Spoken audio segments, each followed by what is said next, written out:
A series of disturbing homicides would begin in the city of Baton Rouge. Every time that we heard of the coroner being called out, it was a here we go again scenario. As the devilish discoveries stacked up, citizens were scared to walk the streets. No one was safe, and Baton Rouge became paralyzed with fear. The hunt was on for a predator with a twisted desire for a grotesque brand of bloodshed. Both of her hands had been severed and removed at the wrist. But what was driving the mind of this most unlikely monster? They said, "Don't you know, you're living with a serial killer." And was he born to kill? I'm a homicidal maniac. This program contains graphic material, including offensive language. Viewer discretion is advised. Louisiana is a state celebrated for its southern hospitality. And the city of Baton Rouge is certainly no exception. Down here, you walk past somebody that you've never seen in your life and you'll say, "Hey, how you doing? How's it going?" That's kind of the way that we are in the South. However, a warm welcome isn't felt in every part of town. The difference between North Baton Rouge and downtown and South Baton Rouge are night and day. North Baton Rouge at that time and even now is a very dangerous place. Women who live high-risk lifestyles walk up and down the streets freely. Drugs flow rampantly throughout that whole area, and murder is a common occurrence.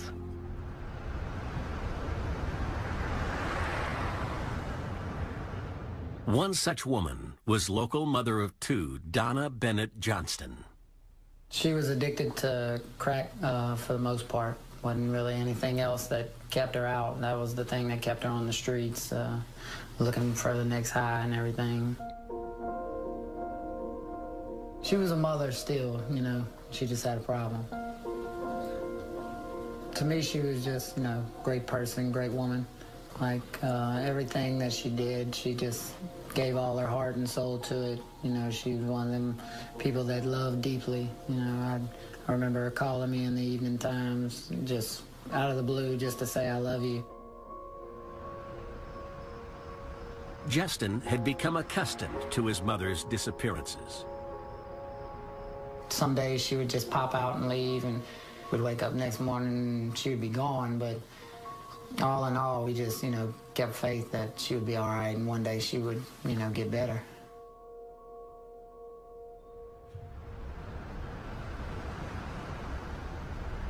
But in 2004, a chilling discovery was made. Two residents are out looking for their lost dog on Ben Hur Road between Nicholson and Burbank this morning when they spotted what looked like the body of a woman lying in the drainage ditch on the south side of the bridge. Cause of death? Strangulation. Well, I think it was a Friday. Me and my little brother, it was probably about 2 o'clock. We had just got to the basketball gym. We were in the middle of a game, playing, and I hear my phone ring. It was my father's ringtone. And I knew something was wrong. That's when he told me they found your mama dead this morning. All the sound in the room disappeared. I mean, there's nothing that compares to hearing those words.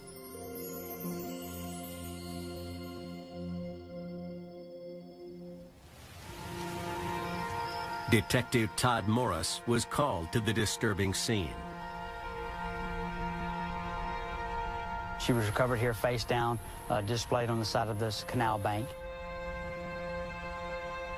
There was a jacket covering her right arm, and upon removing that, it was discovered then that the suspect had severed and taken her arm from the elbow down, which was not located here at the crime scene.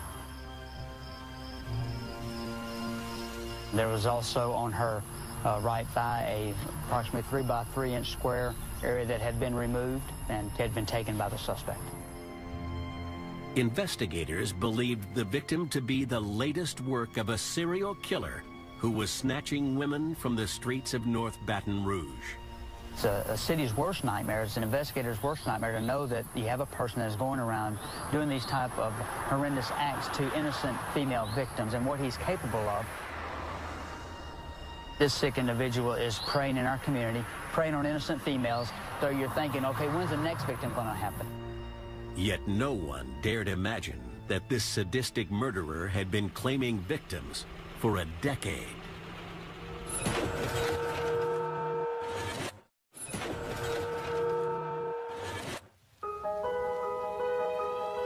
In 2004, the Louisiana capital, Baton Rouge, was overwhelmed by a series of sadistic murders. Yet this unusual story had begun 10 years earlier in seemingly insignificant circumstances.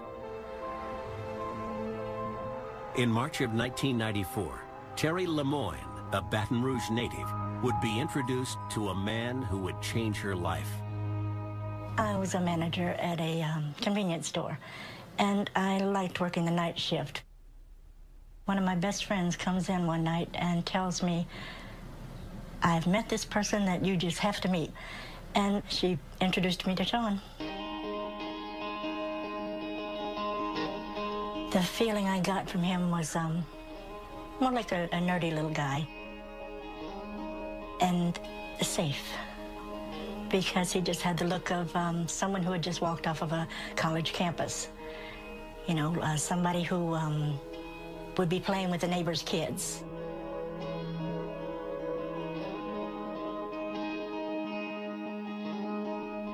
After my first meeting with Sean, he seemed like somebody I wouldn't mind seeing again. Then he started meeting me at my house, and it went on from there. As the pair's relationship progressed, Terry and Sean learned more about one another. He lived in a very nice house. Mostly things were all over the place, you know, dishes were not washed and, you know, things were here and there. Nothing was in its place, so to say. We were getting along so well together that there was just only one more test that he had to pass as far as I was concerned. And that was he safe enough to live the rest of my life with? I started a fight one night and slapped him on purpose to see what his reaction would be. And he stomped his foot and said, boys aren't supposed to hit girls and girls aren't supposed to hit boys. That's just the way it's supposed to be. And so I figured I'm safe. However, Terry had not learned everything there was to know about Sean. Located just across the street from the convenience store was St. James Place, a retirement home for the elderly. One of the residents was 82-year-old Ann Bryan. She was a sweet, sweet lady. She had a loving family. She had spent her life being respected by those who knew her. On the evening of March 20th, Ann expected a visit from her nurse for a regular checkup. The exterior door that led to her apartment had been left unlocked, and Ann had left her door slightly ajar so that the nurses could give her her medication. Upon arriving at Ann's room in the early hours of the next morning, the nurses encountered an atrocious scene. Her body was discovered the next morning by some workers at the retirement home. This was an 82-year-old woman who had been brutally, brutally attacked, and the things that had been done to her were unbelievable. Police had no clue as to what any motive would be or why anybody would want her dead. It was a mystery at that time. Even for a seasoned police officer to see a crime of that sort of violence and that heinous, you can look at those guys and know something really bad happened here. Just the thought of who would do something like this to a woman like Ann Bryan had police mystified.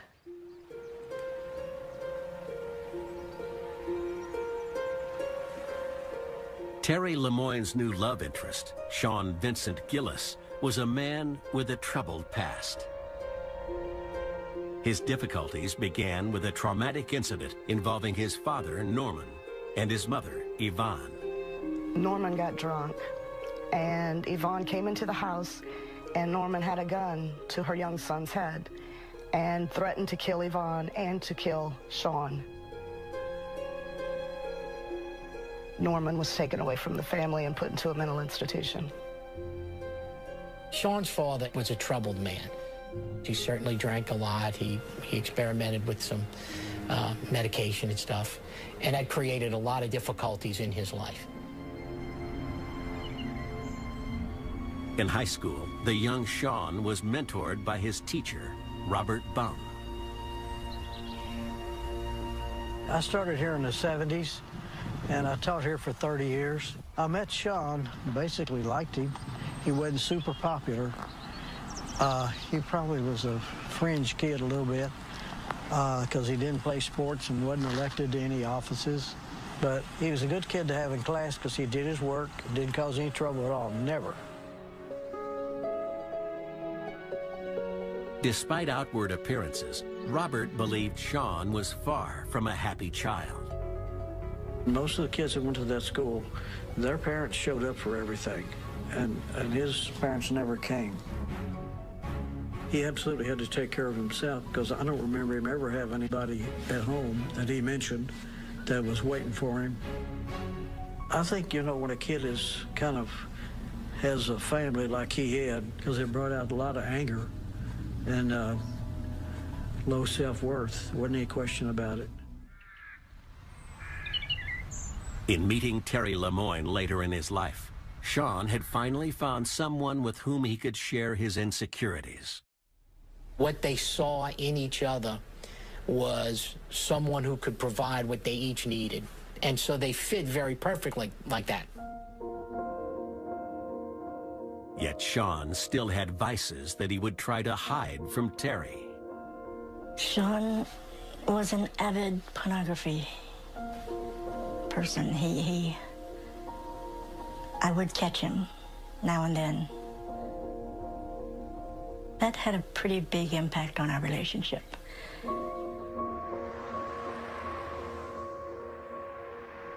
The fact that Terry worked at night enabled Sean to live out his fantasies. She had no idea what he was doing.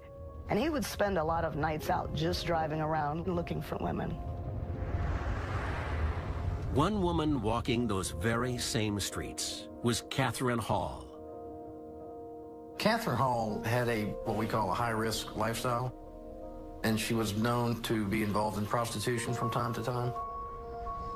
For women who make their living through sex in North Baton Rouge, it's a very dangerous occupation.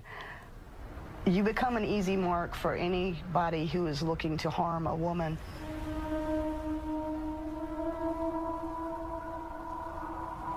On the night of January 4th, 1999, the risks associated with Catherine's lifestyle would prove too great to overcome. Miss Hall was found at the end of a dead-end street, and she had severe post-mortem mutilation of her body. And she was placed under a sign that said dead end. It was obvious to police that this was no typical murder. The number of stab wounds, the viciousness with which she was attacked, all indicated that the person who had done this was full of rage toward women. As investigators arrived at the scene, they were struck by the brash display lying before them. Her body, was displayed, in a manner in which to be found. It wasn't discreetly hidden. And she had, a substantial amount of post-mortem cuttings to her body, as well as ligature marks. Authorities had reached a dead end of their own. The only evidence they were able to recover was found across town and offered little encouragement. The only real clues police had were her jacket and her personal items, but there were no fingerprints found. There were no forensics to indicate at that time who had killed this woman. Regardless, detectives were well aware that this was a sign of a homicidal maniac. The crime scene would indicate to me that it would not be the person's most likely first homicide, and it probably wouldn't be the last.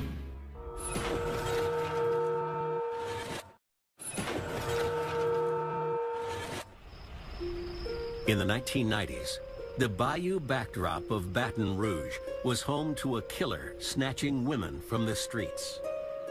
The publicly displayed remains of Catherine Hall put detectives on high alert. But as authorities began to chase down leads, they soon found they led nowhere. We really didn't have developed many leads at all after Catherine Hall. We continued, to try to follow up on that information that we had, trying to backtrack her whereabouts and who she might have come in contact with. With the investigation reaching a standstill, fears that the killer would soon strike again were mounting. If he is doing these types of acts, now is he going to stop or is he going to continue on?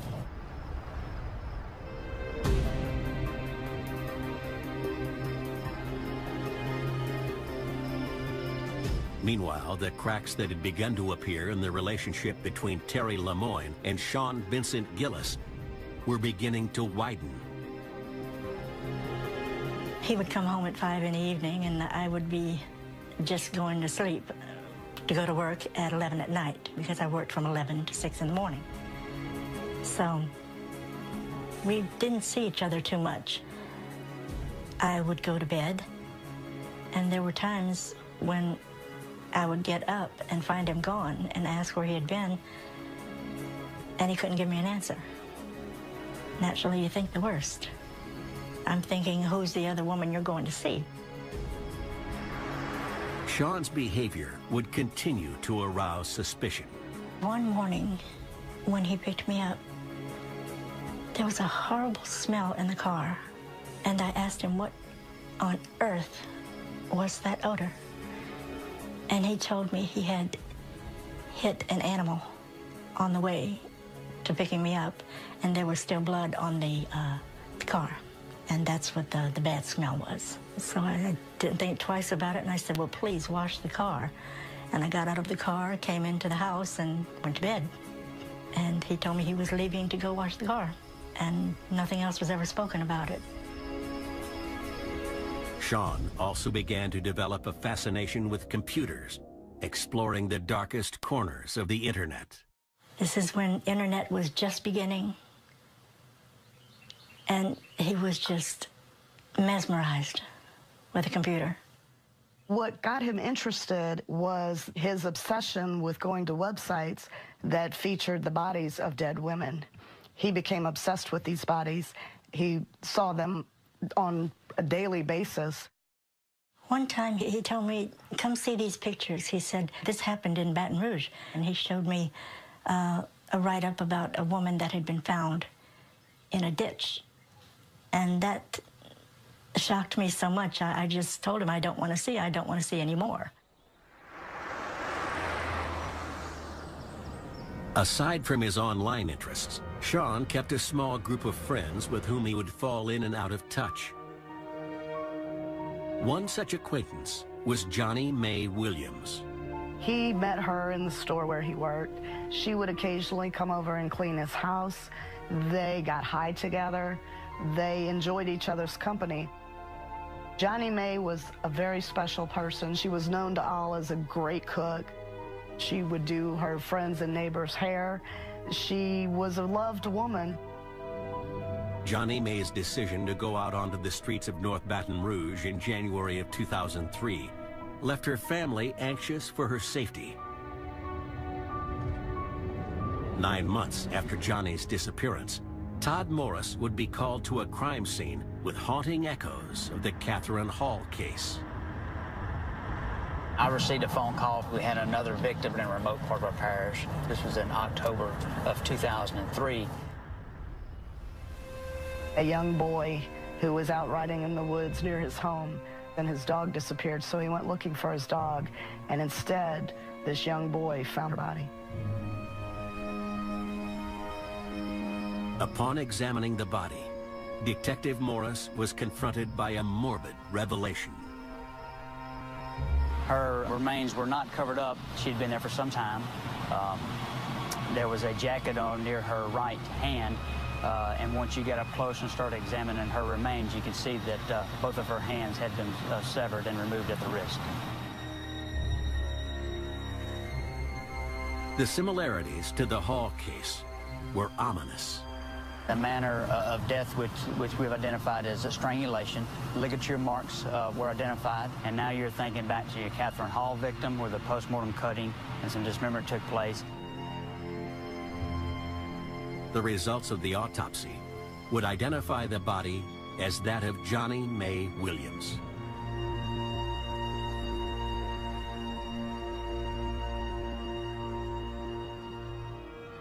The thought that they were dealing with a deeply depraved killer put Todd Morris on edge. This type of signature raises grave concern for us, and obviously he is progressing what he may be doing with the body and taking the body parts with him. So we knew we had a very unique individual who we were trying to identify.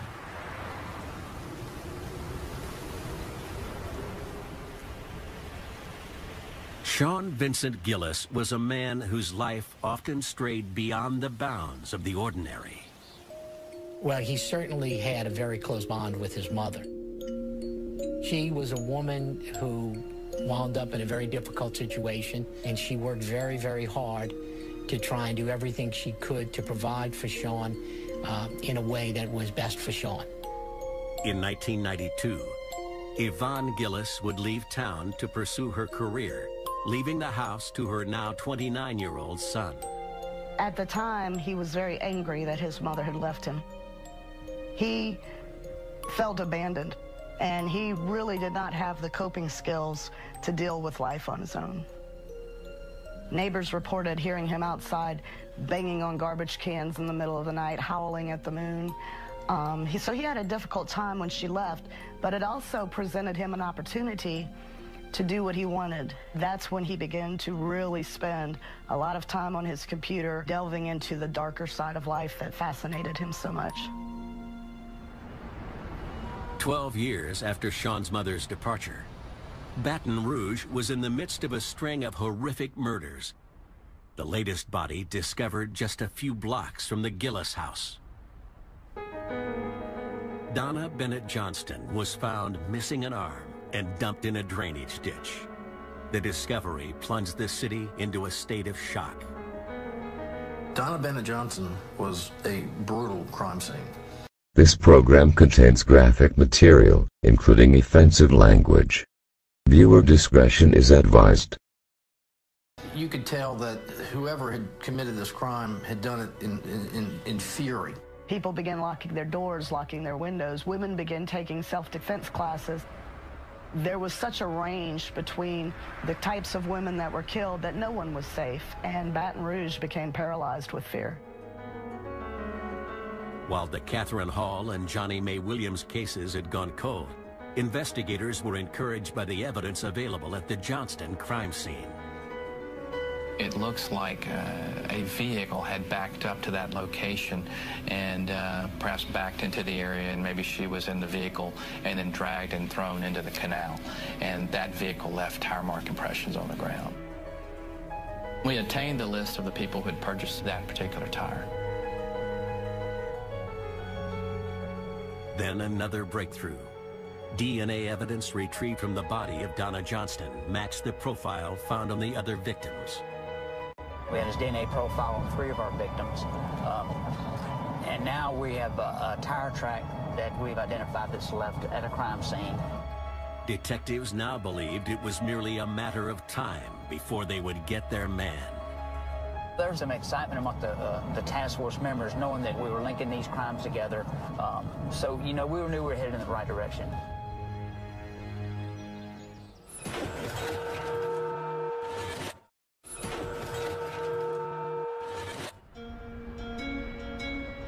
Between 1994 and 2004, the Louisiana capital, Baton Rouge, experienced a flood of horrific homicides. The discovery of the mutilated bodies of Catherine Hall, Johnny Mae Williams and Donna Bennett Johnston, was the catalyst for a high-profile police investigation. In the wake of these discoveries over a 5-month period, the newly formed task force was doggedly chasing down leads in an effort to identify the culprit. As the investigation picked up steam, FBI agent Jeff Methvin began to narrow down a list of potential suspects. The tire mark impression leads were encouraging because we knew that this tire had been at our crime scene, and we knew we had a list of people who had purchased this tire in our area. And the number one on there was Mr. Gillis.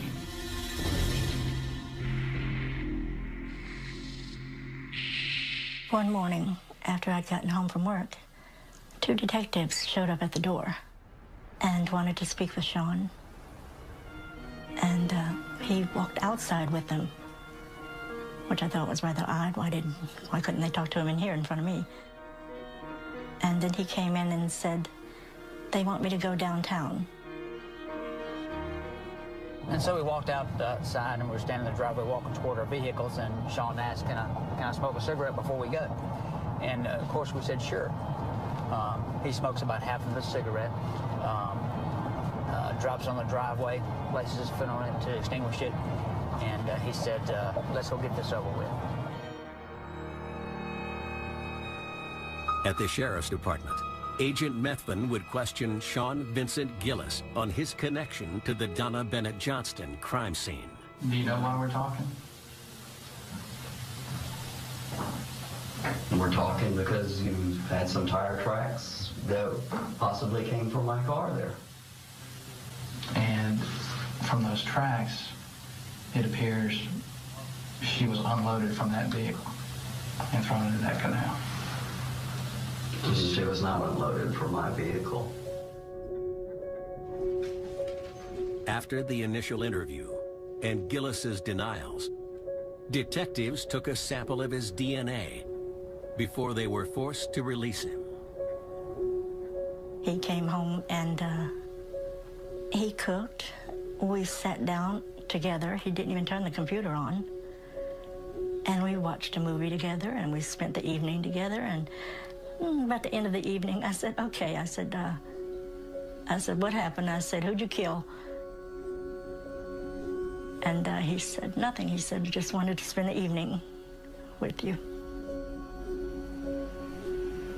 Later that same night, authorities finally got the news they had been waiting for. We received word from the Louisiana State Police Crime Lab that the nuclear DNA profile we had obtained from Gillis actually matched the DNA profile from the Catherine Hall and Donna Bennett Johnston crime scene. The couple's romantic night in was interrupted by a visit from the task force. They burst through the door, kicked the doors in every room in the house, threw a smoke bomb in here, and a bunch of police officers came in and arrested Sean. I demanded to know what was going on immediately. And then that's when they said, don't you know, you're living with a serial killer. For Terry, the accusations were impossible to comprehend. I laughed at him and told him, boy, do you have the wrong house. Yet it would not be long until Terry saw the true face of the man she had shared her life with. I went downtown to the station, and I looked at him through the little window. And I said, tell me, did you do what they said you did? And Sean was a goofy-looking guy, and he just nodded his head, and he said, I'm sorry, honey bunny, but yeah.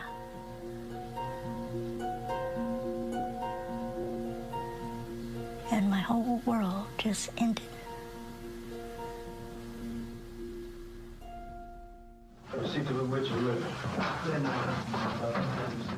Under questioning, Gillis began to divulge the chilling details of his crimes and offer an insight into his twisted mind. How did this come to be, man? Does the word monster come to mind? The ligature marks found on his victims would also be explained. Donna had some type of on her neck or something. What would a Big nylon tie lock. Demonstration. Okay. That's simple. Mr. Gillis told us that he had a name for the zip ties that he used to commit his homicides. Objectification is exactly how I look at it. I call my weapon that sometimes, the objectifier. Because it would turn them from a woman to the object that I would then deal with.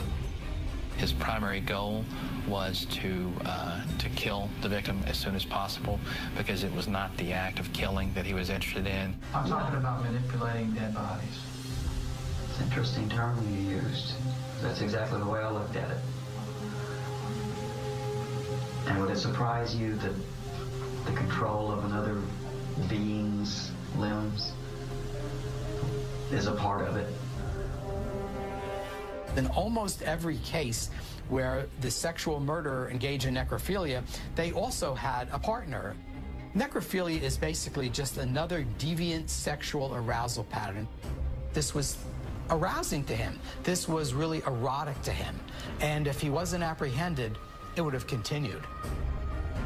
Shockingly, the true depths of Gillis's depravity would be revealed when he confessed to further murders, including that of Ann Bryan in 1994. Mr. Gillis had started confessing to the crimes that we were looking at him for, and throughout the following week or so, he started confessing to other crimes. Tell me an approximate number.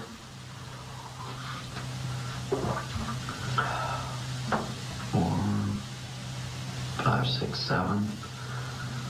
It was not surprising to me. I anticipate there would probably be more than what he told us about.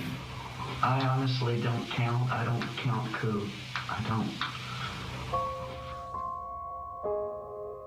Sean Vincent Gillis would go on to admit to the unsolved slayings of 4 more women, shockingly bringing his total number of victims to 8. Gillis's confession would also explain the truth behind the smell that overwhelmed his car when he picked Terry up from work one morning. It wasn't until he was arrested that I found out that one of his victims was in the trunk of the car. That car still sits in my yard. I don't drive, so it still just sits there. I guess that's one of the few times Terry did get to ride with a body in the car. Without knowing it, I mean, because she was, the woman had just been dead, you know, a few hours earlier. The acts that Gillis confessed to performing prior to disposing of her body were all the more horrifying. She had beautiful legs, is one thing that I recalled about her. And I wanted to keep those legs. Huh? I used a sharp knife to cut. I remember trying to get her arm off as well. The dismemberment, unfortunately, did occur at my house, on my kitchen floor. I don't know how much blood y'all found, but I cleaned and cleaned and cleaned that place. Although Sean Vincent Gillis had finally been apprehended, the question of what drove him to such unspeakable violence still loomed large.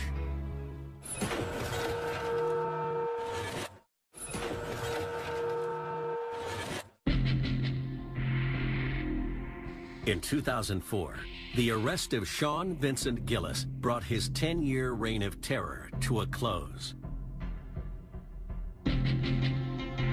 With Gillis having confessed to the murders of 8 women, investigators began looking for insight into the mind of a man capable of truly monstrous acts. Defense attorney Kerry Cuccia recalls his client as someone seemingly at odds with himself. There certainly are 2 different Sean Gillises, and 2 different Sean Gillises were revealed through the course of our investigation. I think that's the nature of the great story of Dr. Jekyll and Mr. Hyde. You know, how could the wonderful Dr. Jekyll become the horrendous Mr. Hyde? Terry Lemoyne was forced to reflect on a man she realized she never truly knew. I had somebody that was going to be there, someone safe, someone lovable. And he turned into someone I didn't know. Never think you know everything about anybody. Ever.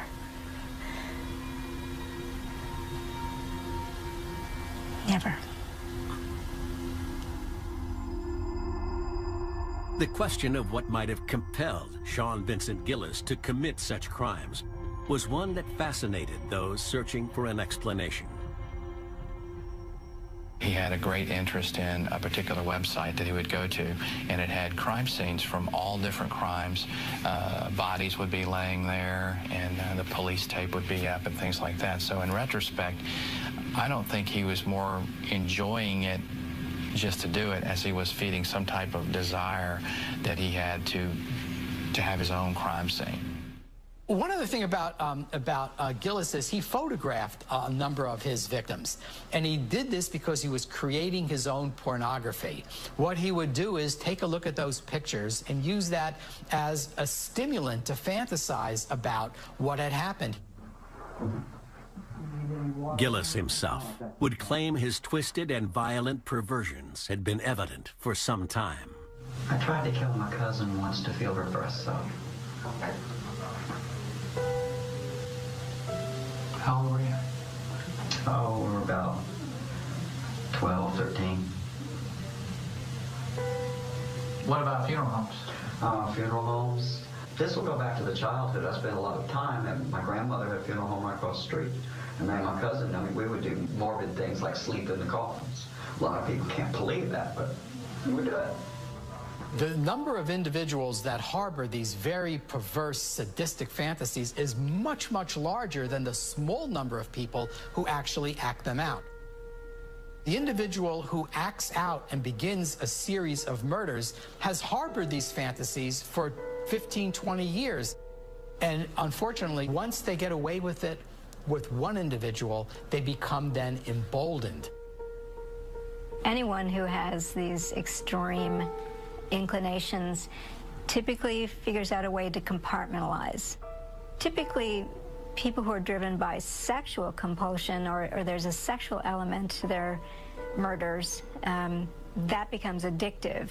Yeah, I know right from wrong as well as you do. I know you do. But there are certain times when it fuzzes out. And it's really not that I don't know it anymore. It's like, it doesn't matter anymore. This is my universe. I'm God there. I am God. At the trial, the question of Gillis's mental health was a prime topic of discussion. There are all forms of mental illness that are genetic and can be inherited.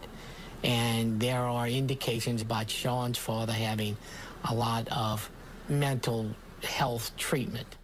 So I think he would inevitably think about what he's seen in his father and then think about, what have I inherited? What is this why I'm like I am? Ultimately, Sean Vincent Gillis would be convicted of first-degree murder and sentenced to life without parole. So was Sean Vincent Gillis simply a man acting out his darkest fantasies? Or was his killer compulsion hardwired? I don't believe that Sean Gillis was a natural-born killer. I believe that he had some kind of psychosis inherited from his father, and I believe that that combined later in life with the obsession that he developed for the bodies of dead women compelled him to find some of his own. That makes him pretty unique as far as serial killers go. I don't think Gillis was a born killer, but in my view, there's a very strong neurobiological component. He probably doesn't understand why he did it at every level, but he knows very well that he did it because it was sexually stimulating. I know that through the course of our investigation, We found that he had brain dysfunction that would make it hard for him to resist impulses. Nothing about him indicates he was necessarily born to kill. I think he conditioned himself into becoming a killer, developing a arousal to extreme types of treatment of women that involve violations and death.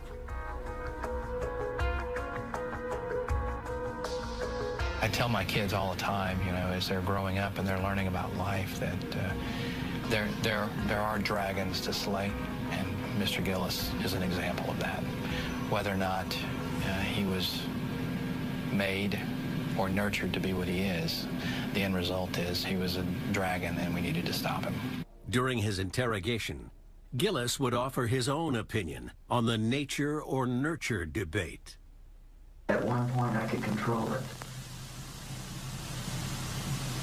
It's beyond my control at the moment. I'm a homicidal maniac. I don't mean to be. Although Justin Bennett lost his mother in the worst possible circumstances, he is found